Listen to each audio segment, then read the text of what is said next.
Buenas tardes, hermanos. ¿Cómo están? Pues la verdad yo estoy muy contento, muy gozoso porque al estar revisando la palabra de Dios, cada que profundizamos un poco más en ella nos maravilla. Y el día de hoy espero que el Señor hable a nuestras vidas y permita que nosotros le conozcamos más, porque cuanto más le conocemos, más podemos gozarnos en su presencia. Y bueno, el día de hoy vamos a continuar con el Evangelio de Juan, capítulo número 2. Y bueno, antes de empezar con los versículos que contienen este capítulo, quisiera regresar un poquito a algunas cosas que ya se mencionaron por parte de mis hermanos en las enseñanzas pasadas. Lo primero que quisiera recordar, y bueno, antes de esto, una pregunta. Cuando alguien se acerca a nosotros o cuando nosotros queremos compartirle del Evangelio a alguien y te hacen la pregunta, oye, ¿por dónde empiezo a leer la Biblia? ¿Qué le decimos? ¿Alguien quisiera compartir eso? ¿Sí, hermana? Yo antes de que nosotros leyéramos toda la Biblia, en el instituto, yo siempre les decía el Evangelio de Juan. Así es la respuesta más común. El Evangelio de Juan. Y decían, ¿por qué? Pues porque es cuando es en el Evangelio de Juan donde podemos ver la divinidad de Dios mismo. Pero ahora que me preguntan, ¿por dónde debo de empezar la Biblia? Por el principio, desde Génesis. Así es. Entonces sí, antes yo decía el Evangelio de Juan, pero ahora ya sé que no, que desde Génesis Dios nos está hablando. Porque es la palabra de Dios, toda, ¿no? Pero bueno, sí, generalmente damos esa respuesta, se da esa respuesta, ¿no? El Evangelio de Juan. Y bueno, y no tiene tampoco nada de malo, pero bueno, como dicen, ¿no? Es un principio, porque entre más vayamos leyendo en progresión, Dios se revela así, se nos reveló así, de una manera progresiva, ¿no? Y lo dejó así en su palabra. Pero bueno, pero también el Evangelio de Juan, como bien dice hermana, pues nos muestra esa divinidad de Jesús, pero además tiene un propósito que ya habíamos mencionado, que ya habían mencionado mis hermanos en estudios pasados. ¿Alguien recuerda cuál es el propósito de este Evangelio?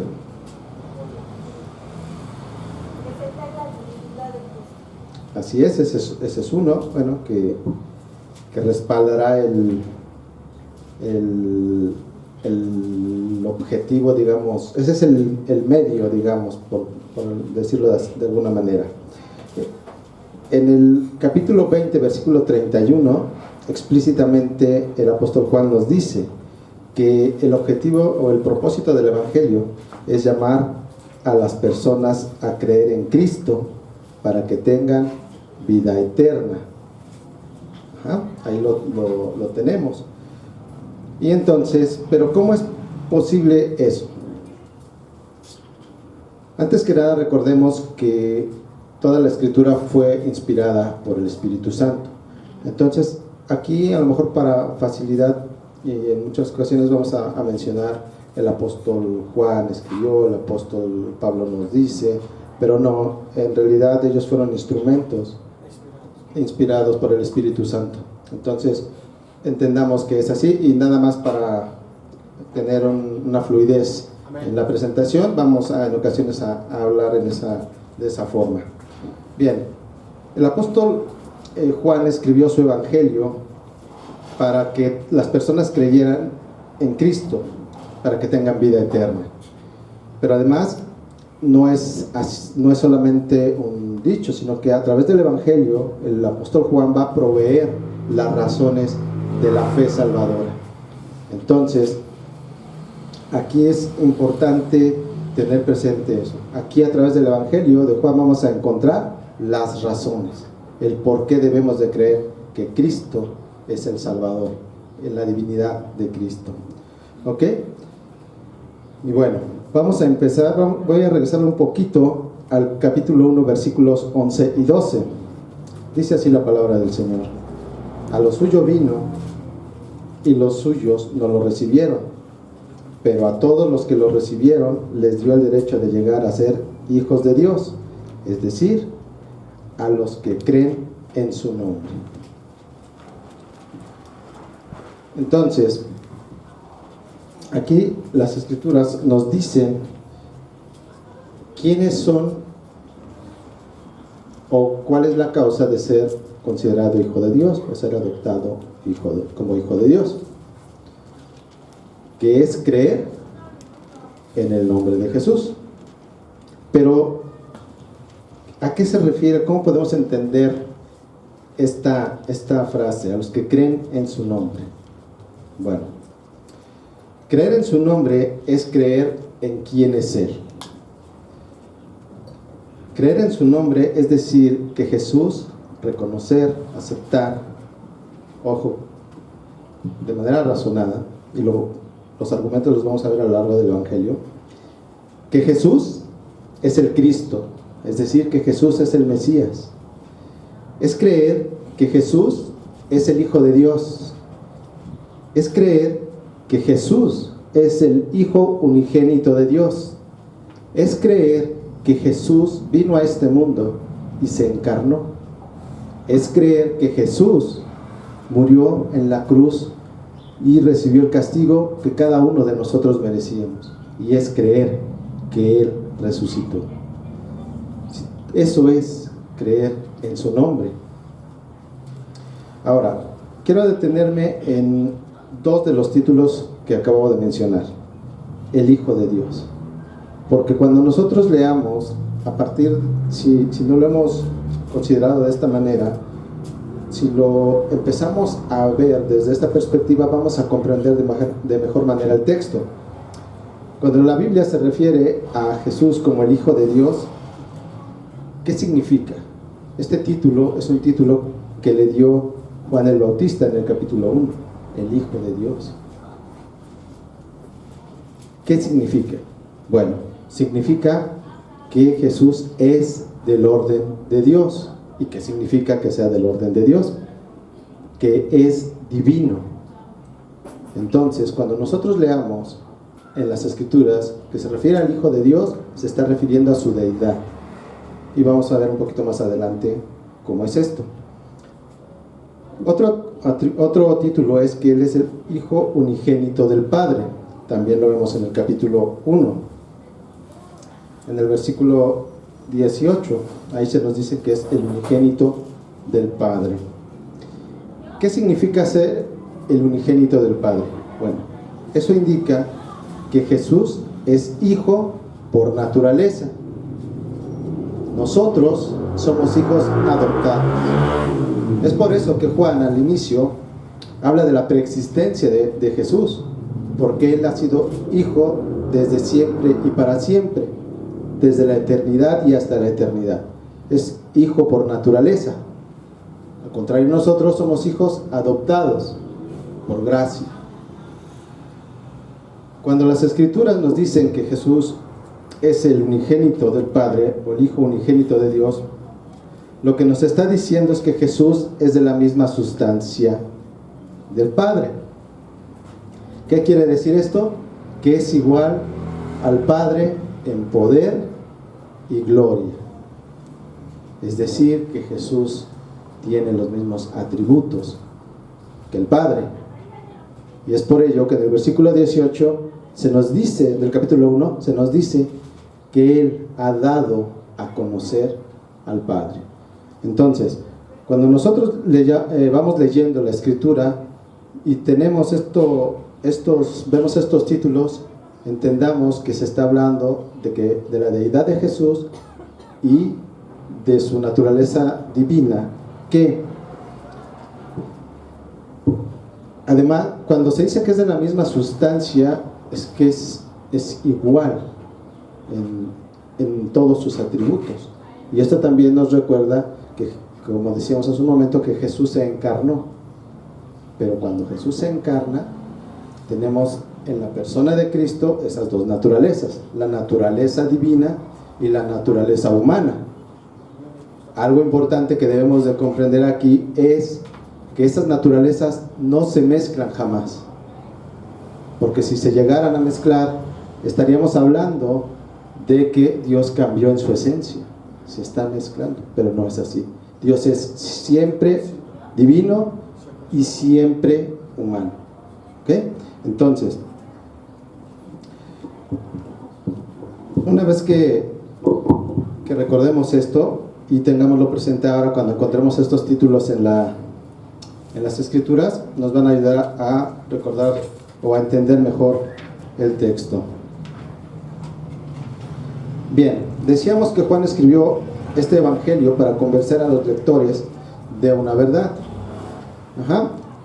Entre lo que Juan quiere convencer a sus lectores es de la verdadera identidad de Cristo como Dios y hombre.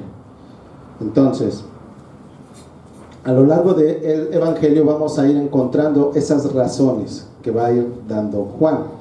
El evangelio de Juan, como ya dijeron mis hermanos, está organizado, por decirlo de alguna manera, en torno a señales o milagros.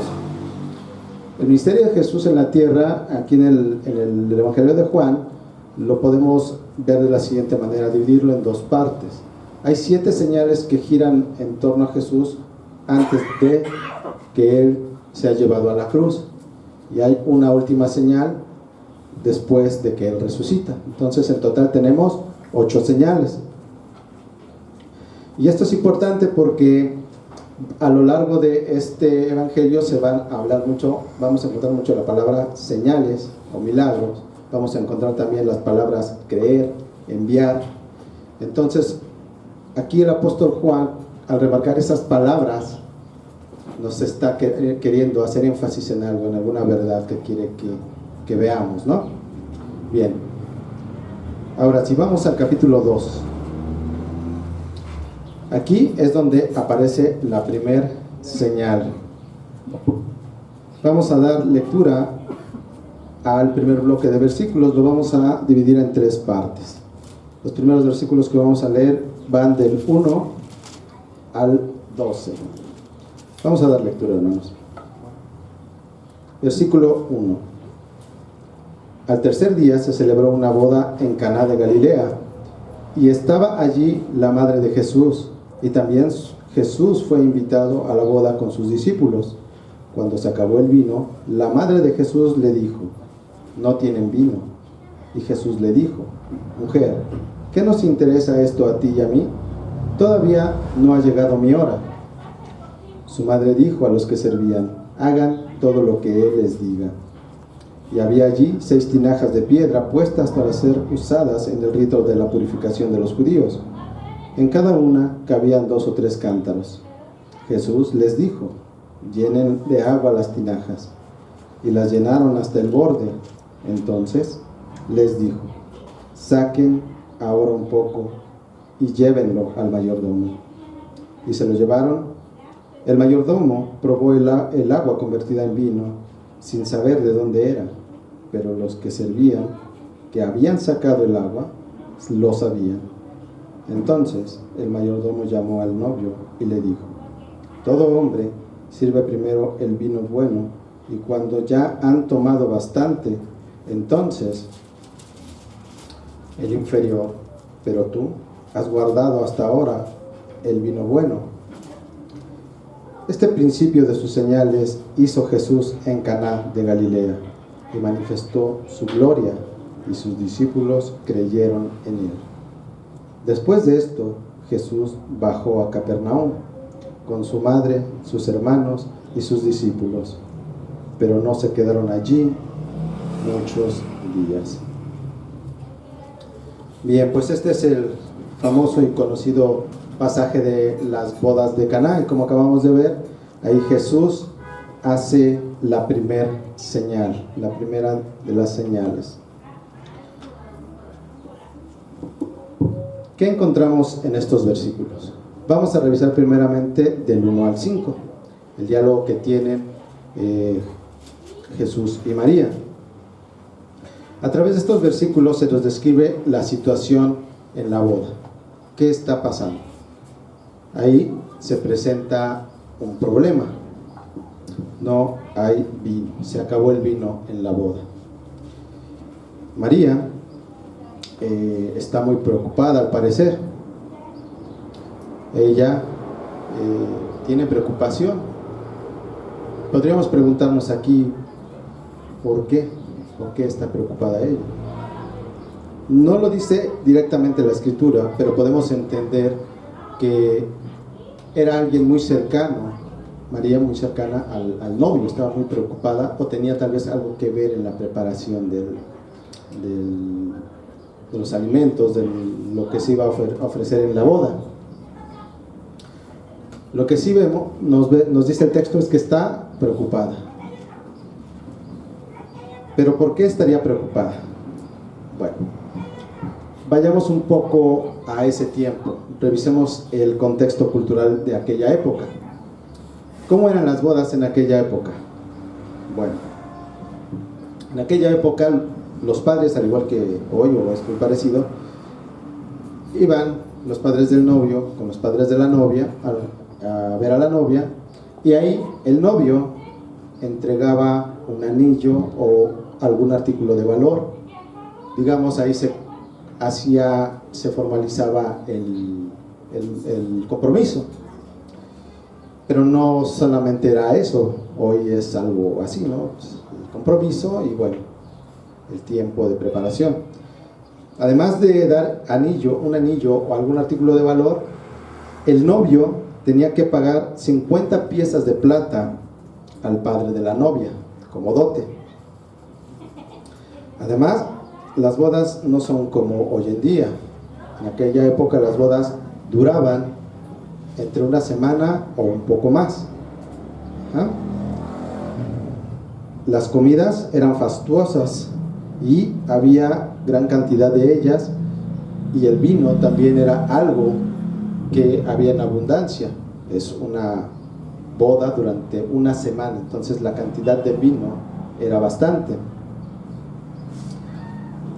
Y era esencial por ese motivo disponer de una amplia provisión. El no hacerlo podía dar lugar a una demanda legal por parte de la familia de la novia. Entonces empezamos a entender por qué María estaba preocupada. Además de que, como hoy en día, imagínense, recordemos también que hemos hablado un poquito acerca de las bodas. El tiempo de desposorio era alrededor de un año, en el cual el novio tenía que construir la casa donde iba a vivir con su esposa, y debía mostrar que él era capaz de sustentar una familia, de ser una cabeza de familia. Y lo que estamos viendo es que se acabó el vino. Entonces, en aquella época, el contexto cultural, hoy se acaba el vino y se hace la cooperacha y pues van por más, ¿no? Pero en aquella época no era así. Entonces, María está preocupada. Es por eso que María se dirige a Jesús y le dice la frase: no tienen vino. ¿Qué respondió Jesús?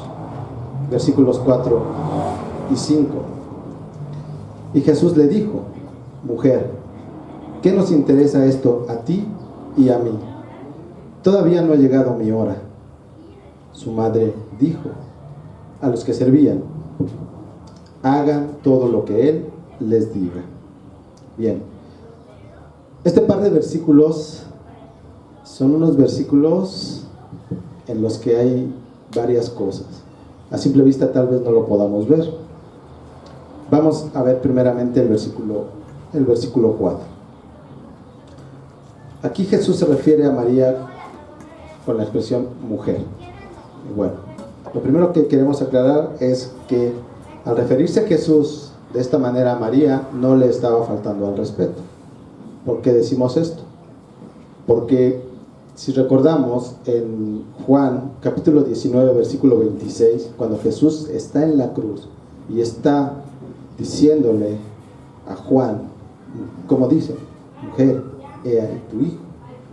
Entonces era una manera respetuosa de referirse en este caso a María.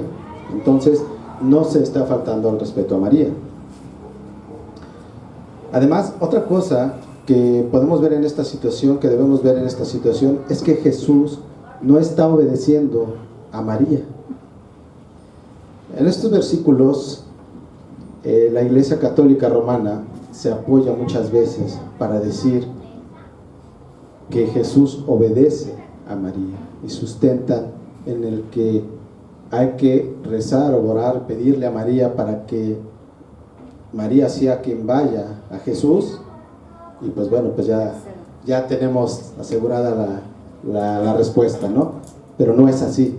¿Qué dice el versículo 5 al final? Hagan todo lo que Él les diga. La decisión al final es de Jesús. ¿Ok? Pero bueno, el punto más importante aquí es la primera parte del versículo 4. Y aquí la vamos a dividir en dos partes. Después de decir mujer, refiriéndose a María, Jesús dice, ¿qué nos interesa esto a ti y a mí? Bien, esta expresión también podría considerarse tal vez un poco irrespetuosa, pero no es así. También es una expresión que en aquella época se ocupaba de manera cotidiana y no era una falta de respeto, sino por el contrario, tenía un significado. Tal vez en sus Biblias, en algunas versiones, diga de manera diferente. Tal vez diga algo parecido como ¿qué a ti y a mí?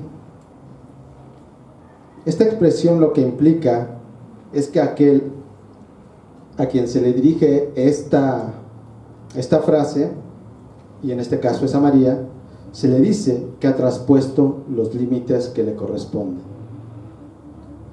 En otras palabras, Jesús le está diciendo a María, estás tomando atribuciones que no te corresponden, pero es de una manera respetuosa. Recordemos lo siguiente, recordemos que Jesús en su persona, decíamos hace unos momentos, tiene una naturaleza divina y una naturaleza humana. ¿Ok? Entonces, Jesús en su humanidad vivió como lo dicen las Escrituras, Él cumplió con todo.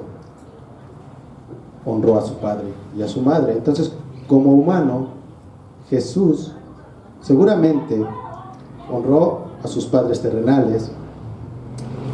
Algo que también llama la atención aquí es que si revisamos el principio del versículo, dice que fueron invitados a la boda, ¿quiénes? Jesús, María y los discípulos de Jesús. Entonces lo que podemos entender al no mencionarse José es que José ya había muerto. Entonces, ¿qué sucede? Jesús es el primogénito.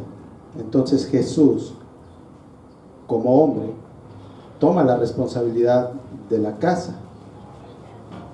Entonces seguramente también tomó la parte del sustento, porque Jesús fue hombre. Él también trabajó para ganarse el pan. Entonces seguramente la relación entre ellos pues era de esa manera. María se apoyaba en Jesús para poder resolver algunas situaciones terrenales en cuanto a la casa, en cuanto a la familia, ¿no? Entonces, por eso también podemos entender que al sentirse en esta situación preocupada María, pues voltee a ver a Jesús e intente obtener de él ayuda. Pero hemos dicho que la expresión ¿qué nos interesa esto a ti y a mí? Le está indicando a María que ha transgredido ciertos límites, que ha rebasado aquellos límites. ¿Por qué? Porque Jesús, como dijimos, es humano y tenían una relación de madre e hijo, hijo y madre. Pero cuando María le pide ayuda en este caso, ¿qué sucede? Eso humanamente no es posible. Le está pidiendo intervención, pero si Jesús resuelve el problema, estará apelando a su divinidad.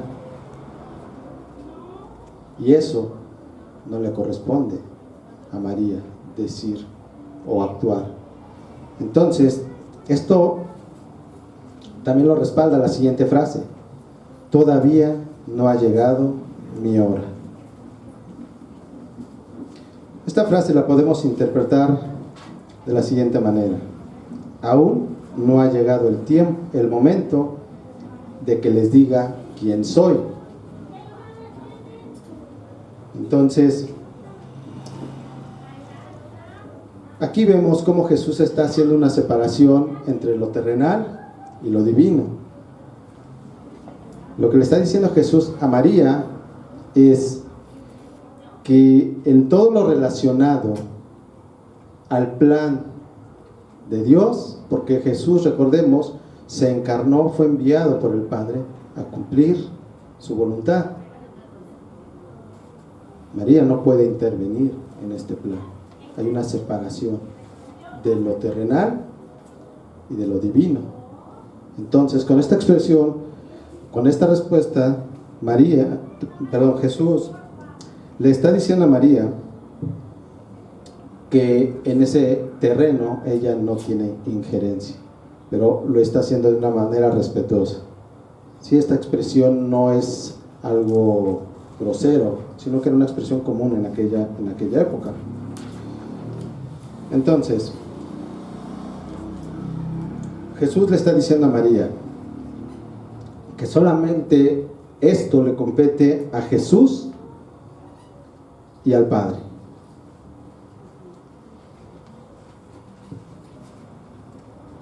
En Hechos, capítulo 4, versículos 19 al 20, nos dice: aquí está Pedro y Juan delante de las autoridades judías, después del segundo sermón de Pedro. Dice el versículo 18, Hechos 4, versículo 18. Cuando los llamaron, les ordenaron no hablar ni enseñar en el nombre de Jesús. Pero Pedro y Juan les contestaron: ustedes mismos juzguen si es justo delante de Dios obedecer a ustedes en vez de obedecer a Dios. Entonces Jesús está obedeciendo ¿a quién? Al Padre, no a María. Y eso es algo muy importante. Sin ser grosero, sin ser áspero, Jesús está haciendo una división y le está mostrando a María y le está diciendo que Él obedece al Padre y que Él ha venido a cumplir la voluntad del Padre y que nosotros debemos seguir el ejemplo de Jesús, que es obedecer a Dios antes que al hombre. ¿Ok?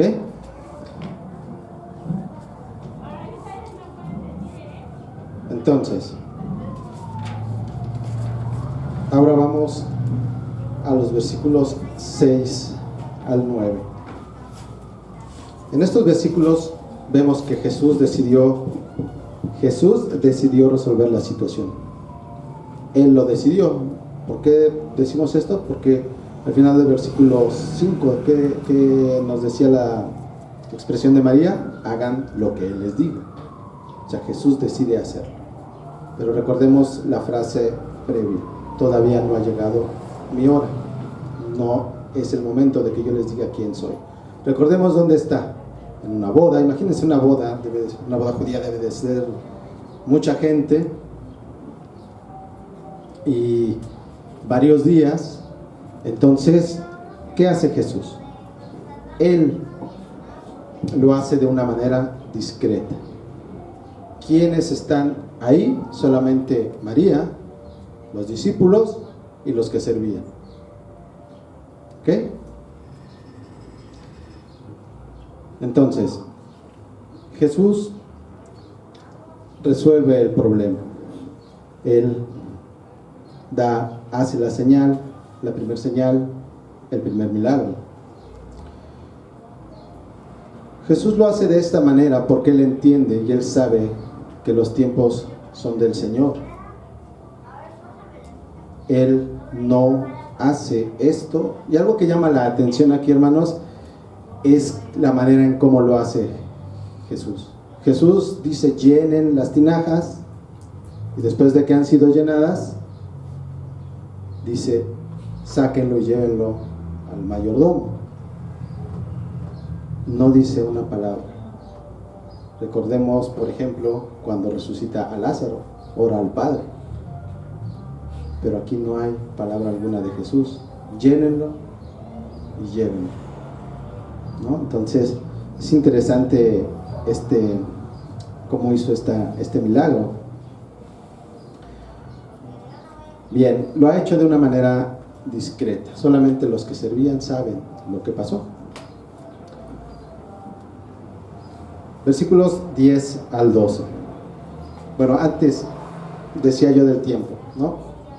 Lo hizo de una manera discreta porque no quería que todo el mundo se enterara. No era el tiempo, como ya lo había dicho él. Ahora, el agua convertida en vino es llevada al mayordomo, el cual se dirige al novio y le dice: todo hombre sirve primero el vino bueno, y cuando ya han tomado bastante, entonces el inferior. Pero tú has guardado el vino bueno. Nuevamente, regresemos al contexto cultural. Seguramente esta práctica de sacar primero el vino bueno y después el de menor calidad, esto seguramente lo hicieron también en esta boda. Recordemos el contexto, ¿no? Es muy mal visto y sin duda sí sacaron el mejor vino y después el de menor calidad, pero se acabó todo. Entonces, ¿qué podemos entender de esta expresión del mayordomo? Este vino es mejor que cualquiera de los otros que habían tenido previamente. Y esto podemos interpretarlo de la siguiente manera: cualquier cosa que el ser humano se esmere por hacer, cualquier cosa en la que ponga empeño, que cree, cualquier cosa que el hombre con sus manos haga, no se puede comparar con lo que Dios hace. No se puede comparar con lo que Dios nos da. Y la mayor prueba de ello, hermanos, es que Él nos ha dado la salvación. No hay cosa, regalo más hermoso y de mayor valor que esto, la salvación que Él nos ha dado, que proviene de Él total y absolutamente. Ese regalo fue un acto de amor, de gracia, de misericordia. Y todo ese amor, toda esa gracia y toda esa misericordia de Dios, hace 2000 años aproximadamente pisaron esta tierra. Es por eso que recordábamos hace un momento el versículo 1:18, el capítulo 1, versículo 18. Jesús dio a conocer al Padre. Toda esa gracia, esa misericordia y todos sus atributos, Él los mostraba en esta tierra. Dios mismo dio a su Hijo para que todo aquel que cree en Jesucristo sea salvo y no se pierda. Y al mismo tiempo que Jesús realizaba en esta tierra la encomienda de Dios, como decíamos hace un momento, es increíble, porque al hacer esa misión, al cumplir, al ser obediente, Él al mismo tiempo, como decía hace un momento, Él estaba dando a conocer plenamente a Dios. Es increíble que Dios estuvo entre las personas, en los seres humanos, vivió con ellos. Y era algo que en el Antiguo Testamento esperaban. Quienes vivieron antes lo esperaban. Hubo quienes lo vivieron, como dice Primera de Juan, lo palparon. Y hoy nosotros también le podemos conocer por medio del Evangelio. Podemos ver a ese Dios, porque también ese es uno de los propósitos, que veamos realmente quién es Dios, cómo es Dios, y alabar al único y verdadero Dios. Bien, regresemos a la situación del vino. Jesús ha resuelto el problema de una manera discreta, decíamos. ¿Cuál fue el resultado? ¿Fue solamente para que María no estuviera preocupada o algo así? Bueno, el resultado de esta primera señal lo podemos ver en el versículo 11. Al final dice: sus discípulos creyeron en él. Pero aquí podríamos preguntarnos lo siguiente: ¿qué no habían creído ya sus discípulos? Recordemos en el capítulo 1, Juan y Andrés creen en Jesús, pasaron un tiempo con él. Además de que primeramente todo empezó por el testimonio de Juan el Bautista, cuando les dice: he ahí el Cordero del mundo, el Cordero de Dios que quita el pecado del mundo. Ese testimonio de Juan el Bautista da pie a que los primeros discípulos vayan buscando a Jesús. Después Simón Pedro, y después Natanael. Entonces, ¿por qué el versículo 11 nos dice: sus discípulos creyeron en él? Bueno, hasta antes de esta primera señal, lo que vemos es que Jesús pasó tiempo con ellos, era un testimonio de Juan el Bautista. Y es cierto, ustedes se han hecho, no sé si ustedes se han hecho esa pregunta, pero yo sí me la he hecho. ¿Ustedes se han preguntado alguna vez qué se sentiría estar al lado de Jesús? Es lo que decíamos, esos atributos de bondad, de misericordia, de paciencia, de gracia, en su máximo esplendor en la persona de Jesús. Pero al final ellos veían la parte humana, es lo que podían percibir. En otro nivel, de otra manera, algo tal vez no entendible, porque no lo podríamos entender. Pero al final era algo, ellos veían la persona de Jesús. Pero ahora, lo que estaban viendo era la parte divina.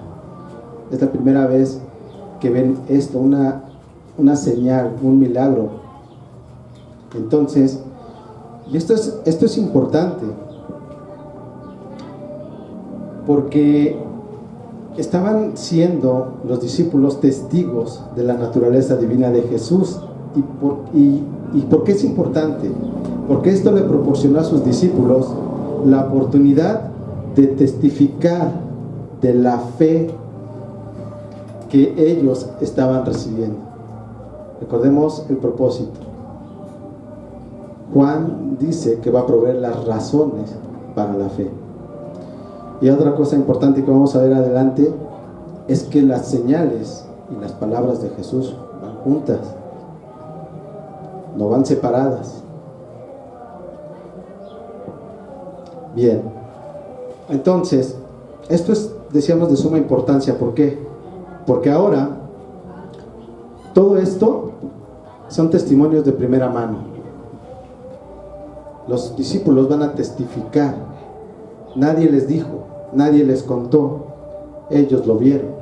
Y este testimonio es el que hoy son varios criterios que se utilizaron, por ejemplo, para ver qué libros eran parte del canon. Hay ciertas cosas ahí. Entonces el testimonio de primera mano de estos discípulos es de suma importancia. Bien, entonces ahí vemos la importancia de este evento, de que Jesús convirtió el agua en vino. Ha servido además para fortalecer a estos discípulos contra la incredulidad o contra los futuros ataques que vamos a ver por parte de los judíos. Bien, vamos a los siguientes versículos. Pero primero, lo que vamos a ver a continuación es que las siguientes señales, y en general en el Evangelio, se van a mencionar las fiestas judías. ¿Ah? Entonces, aquí en los siguientes versículos se menciona la Pascua. Vamos a dar lectura ahora, los versículos 13 al 22. La Pascua de los judíos estaba cerca, y Jesús subió a Jerusalén. En el templo encontró a los que vendían bueyes, ovejas y palomas, y a los que cambiaban dinero allí sentados. Y haciendo un látigo de cuerdas, echó a todos fuera del templo. Con las ovejas y los bueyes desparramó las monedas de los que cambiaban el dinero y volcó las mesas. A los que vendían palomas les dijo: quiten esto de aquí, no hagan de la casa de mi padre una casa de comercio. Sus discípulos se acordaron de que estaba escrito: el celo por tu casa me consumirá. Entonces los judíos le dijeron: ya que haces estas cosas, ¿qué señal nos muestras? Jesús les respondió: destruyan este templo y en 3 días lo levantaré. Entonces los judíos dijeron: en 46 años fue edificado este templo, ¿y tú lo levantarás en 3 días? Pero él hablaba del templo de su cuerpo. Por eso, cuando resucitó de los muertos, sus discípulos se acordaron de que había dicho esto, y creyeron en la Escritura y en la palabra que Jesús había hablado. Bien, vamos primeramente a revisar los versículos 13 al 17. Y bueno, como decíamos hace unos momentos, aquí se mencionan las fiestas judías, y es una de las formas en las que se puede más o menos calcular el tiempo del ministerio de Jesús.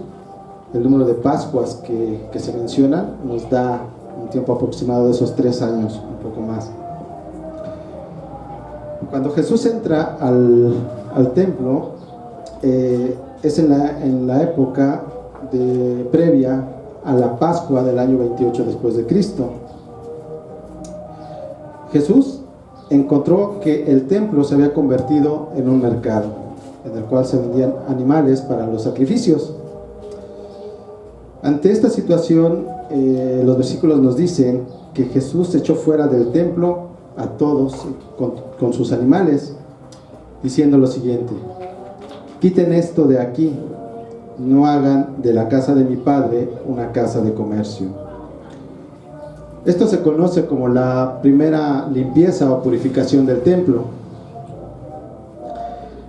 Hay un pasaje idéntico o muy parecido en los evangelios sinópticos, pero hay una diferencia, y esa es la segunda purificación.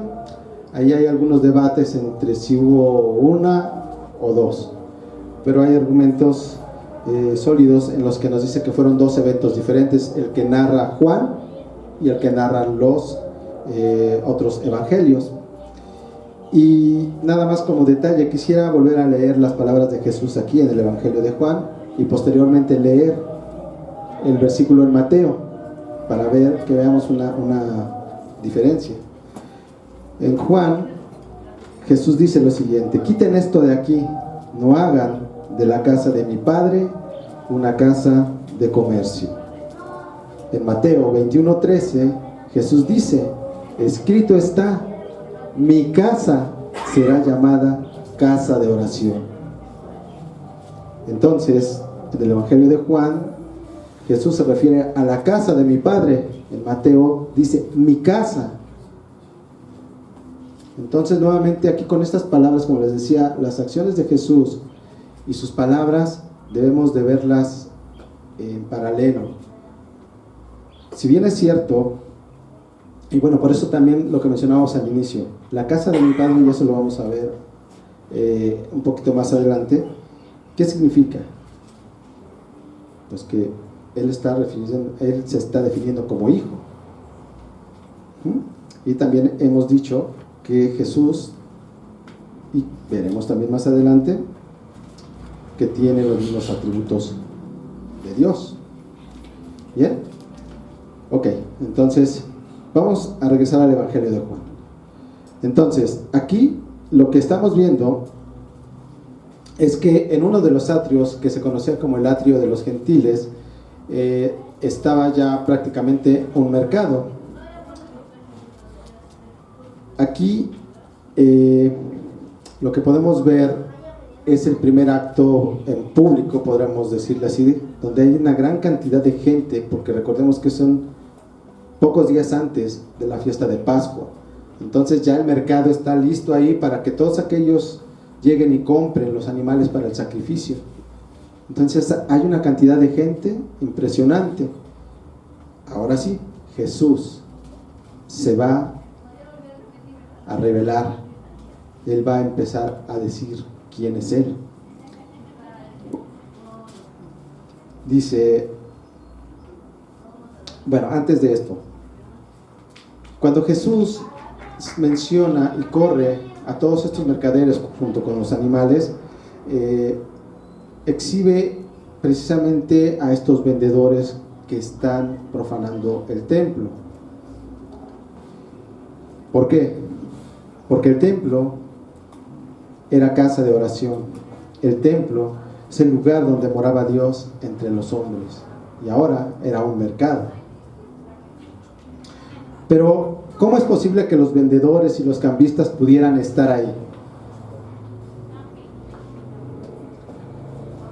Aquí creo que me acordé, no sé por qué, del centro de la Ciudad de México.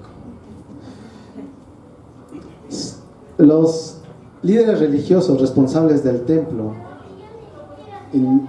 es indudable que tenían conocimiento de esto, y seguramente estaban de acuerdo, pero no por buenas personas. Entonces, vamos a ver en este contexto que Jesús viene, y en este acto suceden dos cosas. Jesús está exhibiendo esa corrupción, pero también Él viene a mostrar autoridad sobre el templo. Vamos a ver esto. Decíamos que el templo está siendo profanado. Y bueno, un poco antes también quisiera ir al Salmo 69, versículos 7 al 9. Salmo 69, 7 al 9. ¿Por qué? Porque las Escrituras nos dicen que cuando Jesús llevó a cabo esta acción, los discípulos recordaron: el celo por tu casa me consumirá. Y precisamente se refiere a este salmo, el Salmo 69, y voy a leer del versículo 7 al 9.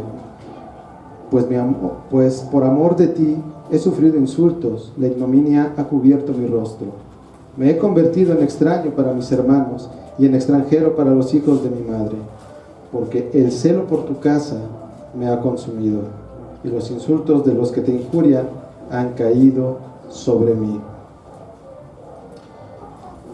Jesús lo que estaba mostrando también en esta situación es el celo por las cosas de Dios. Como decíamos hace un momento, el templo era casa de oración, el lugar para tener comunión con Dios, y lo había convertido en un mercado. Jesús está teniendo celo por las cosas de Dios. Y aquí el salmista nos dice que él se ha mantenido, aún lo ha desconocido su familia, lo han insultado, pero lo que nos dice en estos versículos y este salmo es que él permanece en Dios. Y Jesús mostró ese celo por las cosas de Dios sin importar lo que iba a suceder. Era Jesús, un hombre. Bueno, nosotros sabemos que era un simple hombre, pero ellos lo veían así. Entonces Jesús mostró celo por las cosas de Dios, porque ahí es donde Dios debería ser reverenciado, donde Dios debía ser adorado, donde debería el pueblo judío tener comunión con Él, y no un simple mercado. Ahora, vayamos a lo que mencionábamos hace unos instantes. Jesús, en sus palabras, dice algo muy importante. Cuando dice: no hagan de la casa de mi Padre un mercado. Él, en esas palabras, se está dando a conocer nada más y nada menos que como el Hijo de Dios. ¿Qué decíamos que es el Hijo de Dios? Que es divino. Entonces, esta afirmación en aquella época era una afirmación temeraria, era considerado blasfemia por los judíos. Y claro, los judíos tenían claro a qué se refería esta afirmación. ¿Por qué? Como hemos dicho, porque al decir esto indicaba que quien lo decía se estaba igualando a Dios. ¿Cuál fue la reacción de los líderes religiosos judíos? Versículos 18 al 22. Ahí se nos describe cuál fue la reacción de estos líderes religiosos. Van hacia Jesús y le cuestionan diciendo: ya que haces estas cosas, ¿qué señal nos muestras? Es interesante que le piden señal. El pueblo judío lo que quiere es una señal. Pero recordemos lo que decíamos hace un rato: las palabras de Jesús y las señales, lo que Él hace, deben ir siempre juntas. Entonces, los dirigentes judíos exigían una prueba de que Jesús tenía derecho a tomar decisiones sobre lo que se hacía o lo que no se hacía en el templo. ¿Qué significaba esto? Que Jesús estaba desafiando la autoridad de esas autoridades religiosas. Y obviamente eso no era del agrado de estos líderes, que además de paso podríamos entender que también estaba trastocando sus intereses económicos. Bien, al pedir esta prueba, los líderes judíos no entendieron o no quisieron entender el mensaje que Jesús había dado, porque la prueba que ellos pedían eran las palabras. La prueba era que el celo por las cosas de su Padre, por las cosas de Dios. Jesús responde a esto: destruyan este templo y en 3 días lo levantaré. Y como nos lo deja ver el texto, los líderes judíos no entendieron estas palabras por parte de Jesús.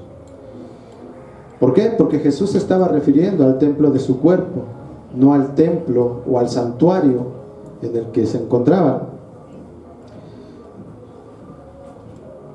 Jesús, como vimos, hizo su primer señal en la boda de Caná. Pero ahora, a esta petición de señal por parte de los líderes religiosos, Jesús estaba anunciando la última señal que haría. ¿Cuál es esta?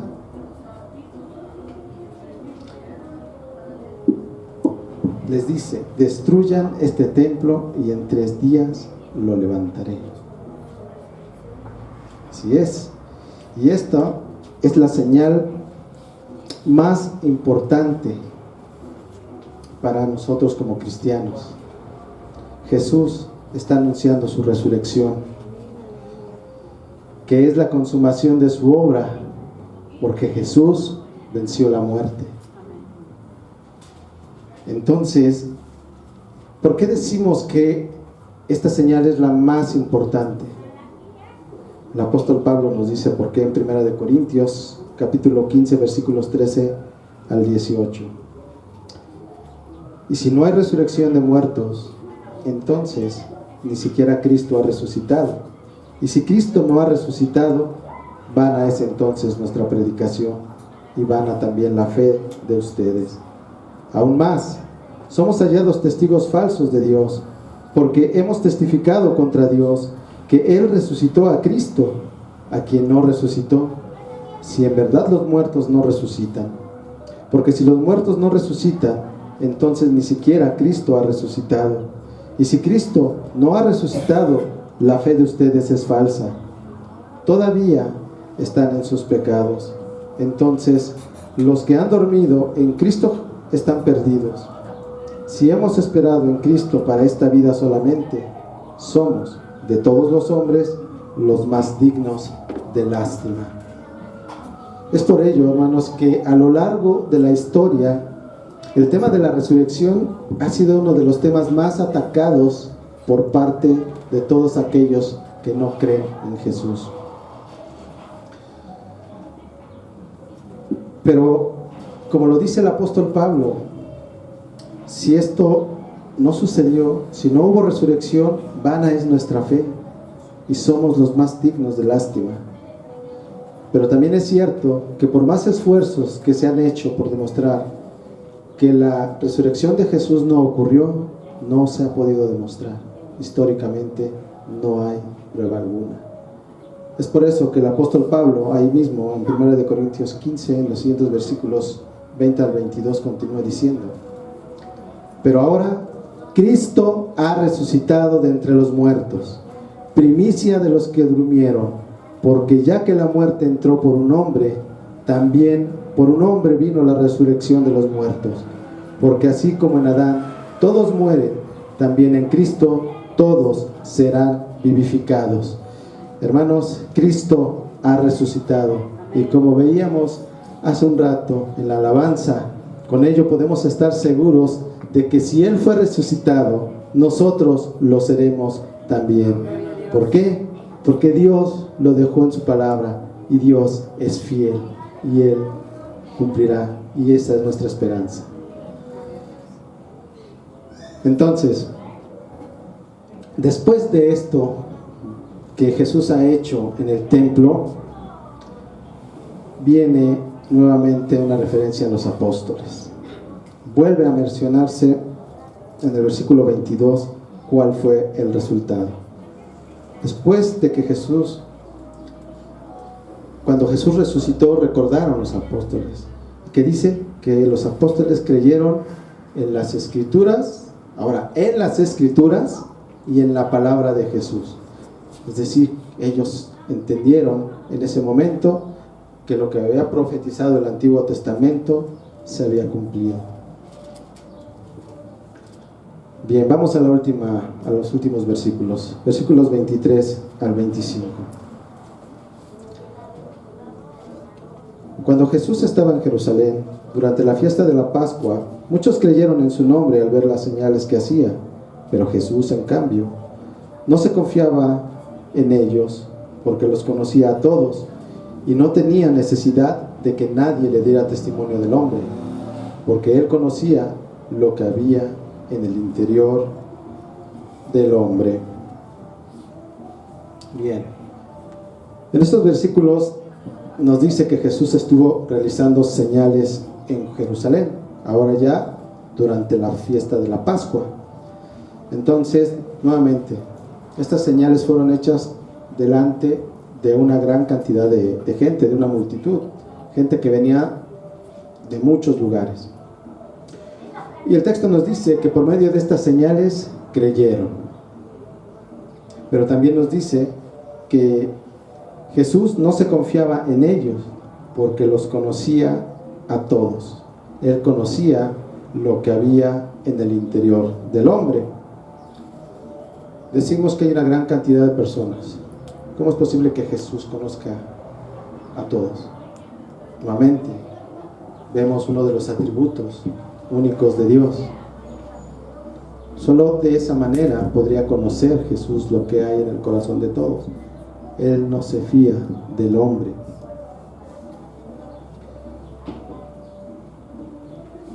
Entonces, esto, ¿por qué no se fía del hombre? Romanos capítulo 3, versículos 9 al 18. Entonces, ¿qué? ¿Somos nosotros mejores que ellos? De ninguna manera, porque ya hemos denunciado que tanto judíos como griegos están todos bajo pecado, como está escrito: no hay justo ni aun uno, no hay quien entienda, no hay quien busque a Dios, todos se han desviado, a una se hicieron inútiles, no hay quien haga lo bueno, no hay ni siquiera uno. Sepulcro abierto es su garganta, engañan de continuo con su lengua, veneno de serpientes hay bajo sus labios, llena está su boca de maldición y amargura, sus pies son veloces para derramar sangre, destrucción y miseria. Hay en sus caminos, destrucción y miseria hay en sus caminos, y la senda de paz no han conocido. No hay temor de Dios delante de sus ojos. Y eso, hermanos, es la realidad del ser humano.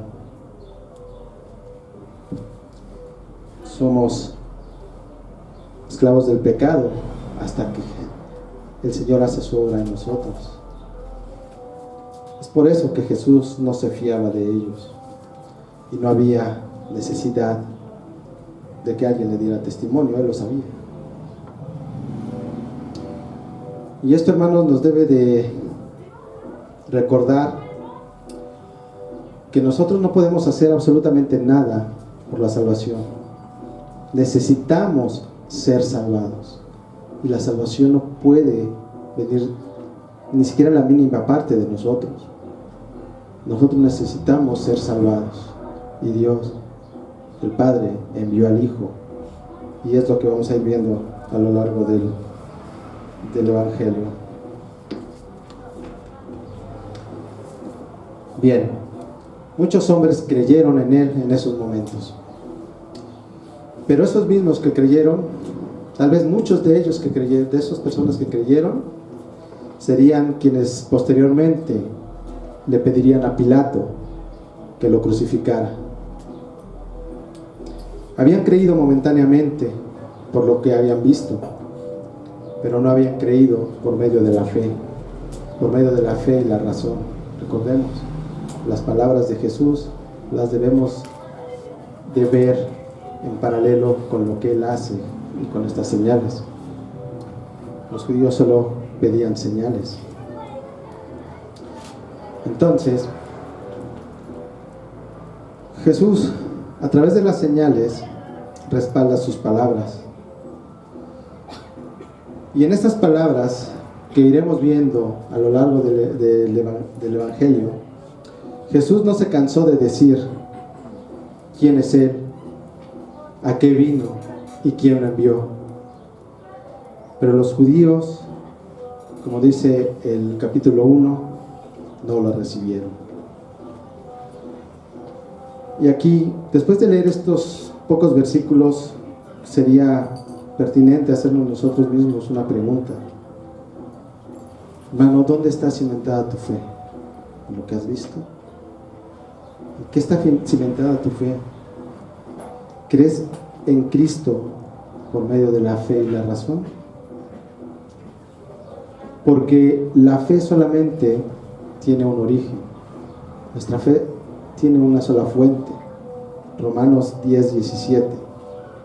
Así que la fe viene del oír, y el oír por la palabra de Cristo. Nuestra fe proviene de ahí, hermanos. Si no proviene de ahí, la pregunta es: ¿dónde está cimentada nuestra fe? Es por ello, hermanos, la importancia de pasar tiempo leyendo y reflexionando en la palabra de Dios. ¿Por qué? Porque cuando nos adentramos en las Escrituras, tenemos un encuentro con Dios. José Grau, quien fuera un escritor y teólogo evangélico, decía respecto a esto, respecto a tener ese encuentro con Dios a través de la lectura de las Escrituras. Él decía lo siguiente, que en ese encuentro, dice, Dios me dice quién es Él, lo que quiere, lo que yo soy y lo que espera de mí. En ese encuentro, Dios me habla de sí mismo y de mí. Me entero de su existencia y me es dado el sentido de la mía como criatura caída y como pecador restaurado.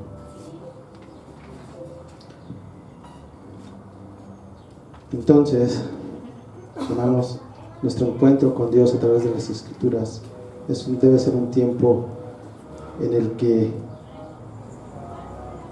vas a contribuir para que nuestra fe esté cimentada precisamente en su palabra. Y ya para terminar,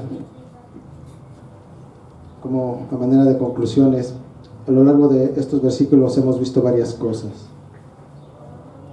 Lo primero que veíamos es que la obediencia a Dios es antes que todo.